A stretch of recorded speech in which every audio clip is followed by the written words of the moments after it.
Hala. Asa man kanak? So magpaabot ta og Sige, live boy. pila ka, kuha na itong pabuton. Pila ka viewers na. Count na count. 1, 2.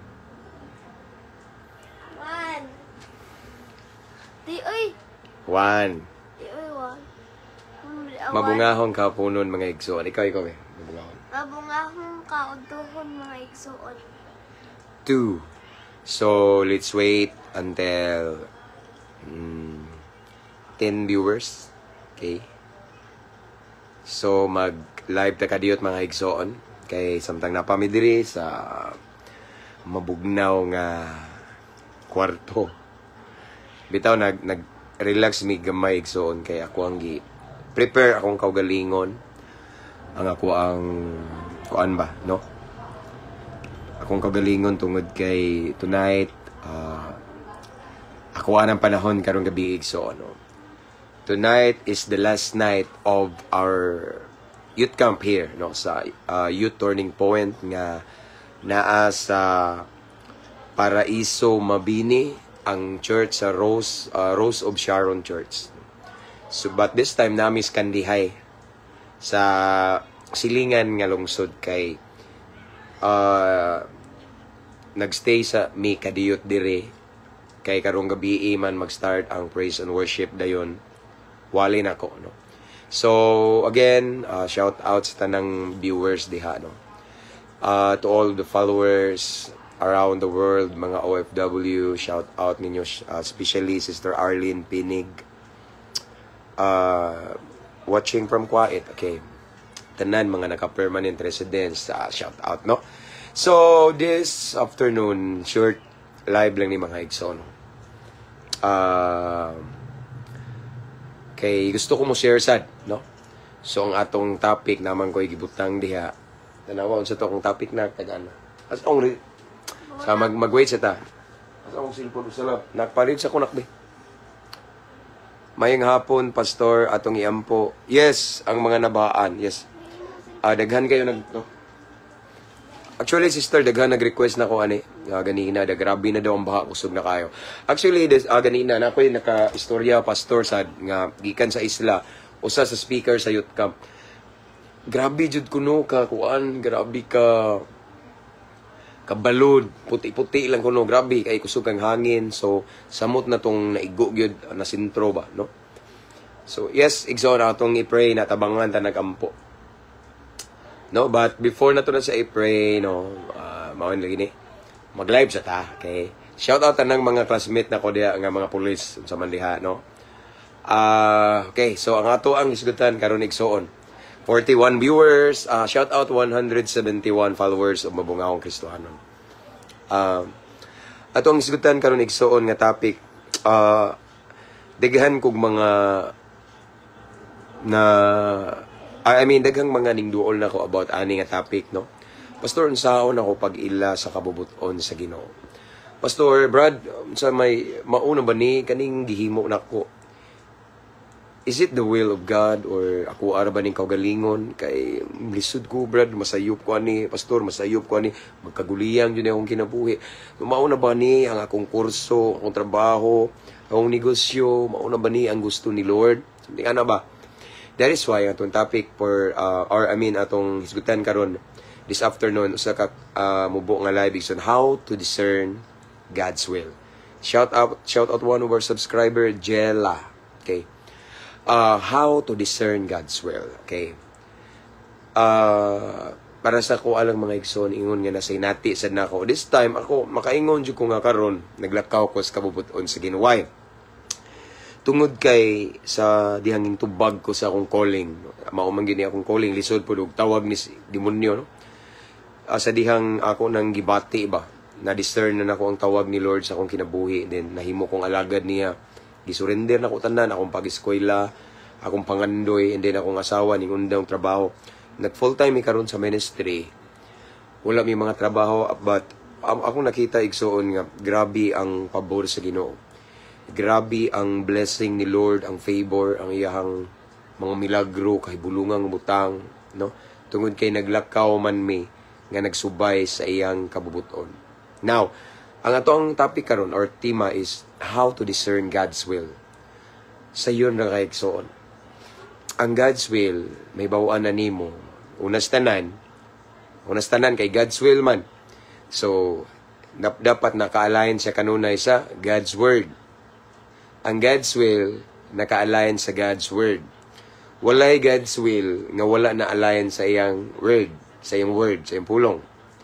Walay kabubuton ang Ginoo igsoon nga wala ning sibo sa iyang pulong. Walay isugo ang Ginoo nga wala ming sibo sa iyang pulong. In other words, as what I have said, ang God's will na align sa God's word. Unsay mo pasabot na pastor? Brad, unsay mo pasabot na igsoon, unsay mo pasabot? O ni siya.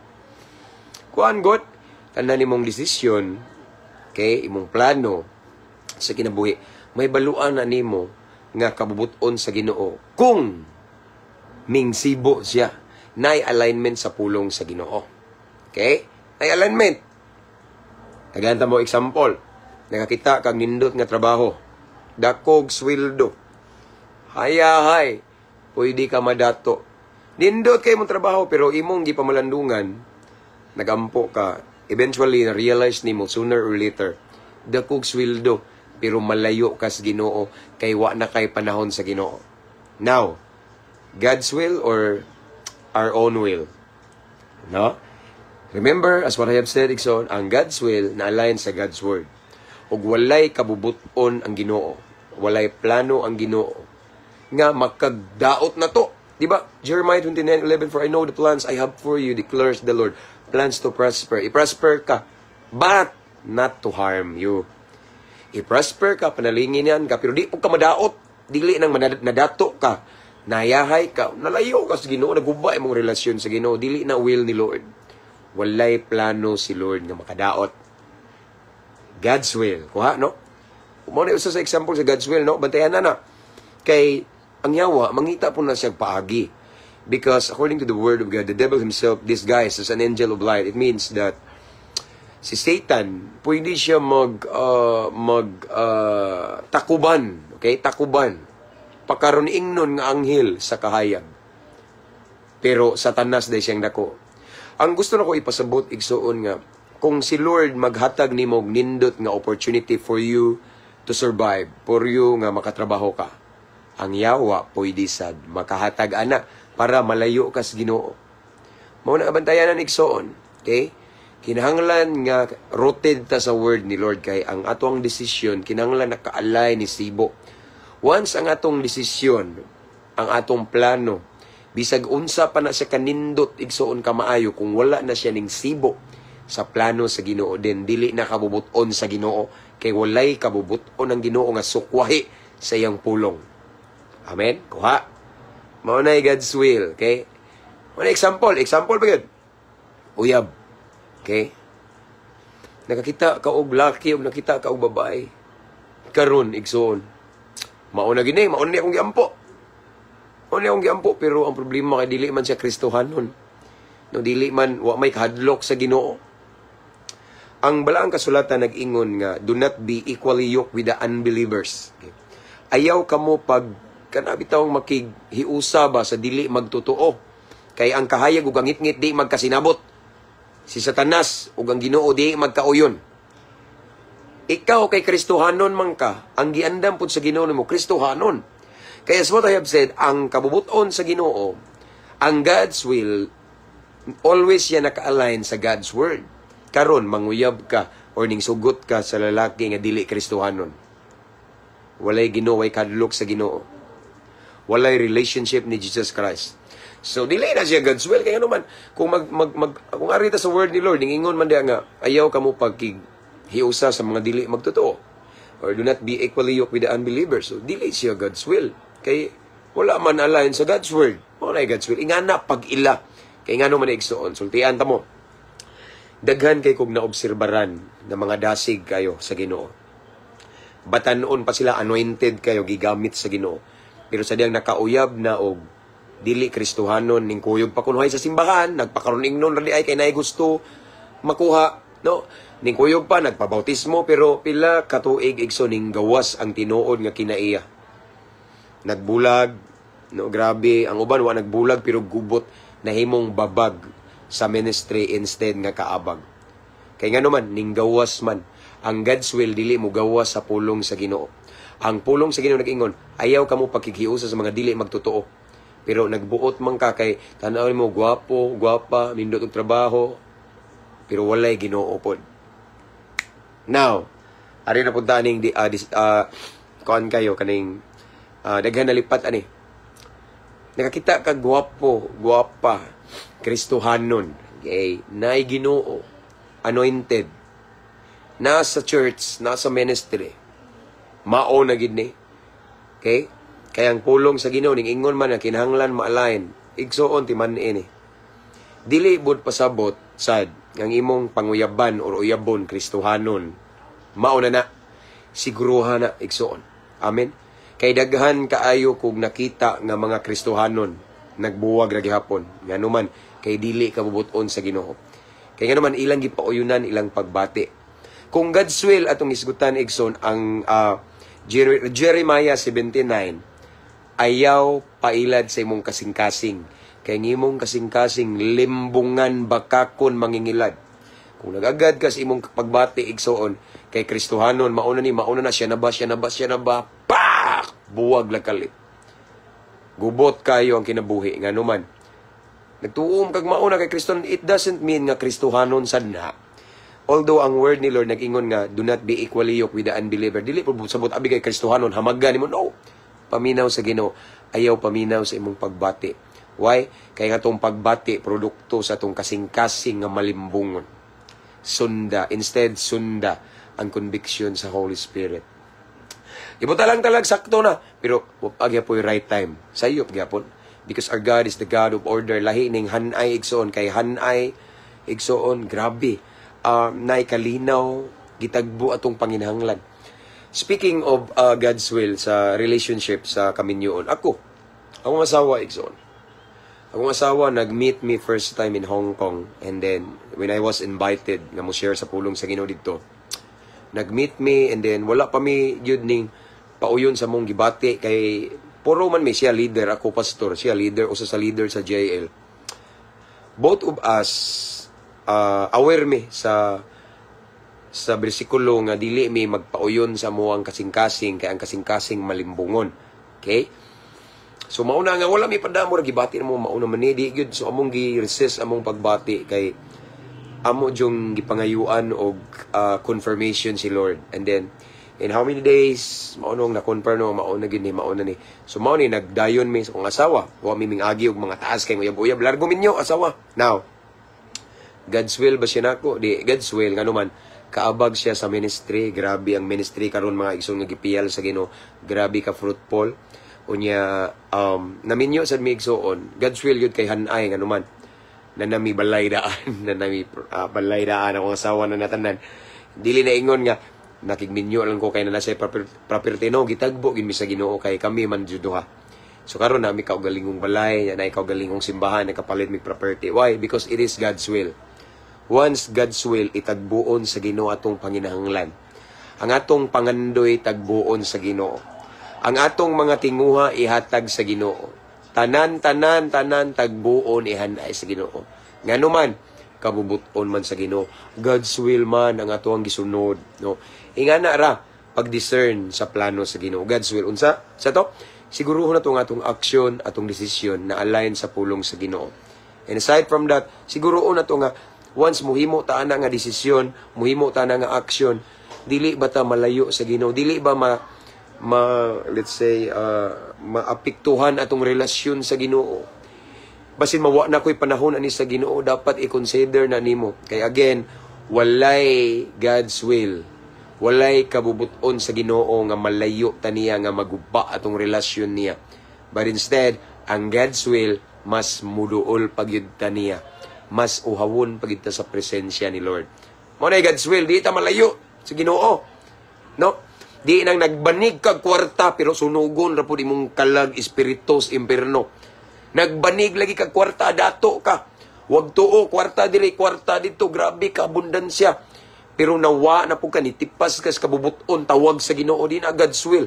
As what I have said, Ikson, ang plano ni Lord for us nga i-prosper ta, not to harm us. Unsa man na, i-prosper ta spiritually, materially, financially, uron sa atong pangandoy. At the same time, atong relasyon sa Ginoo, ligon, hingpit, wa ta malayo niya.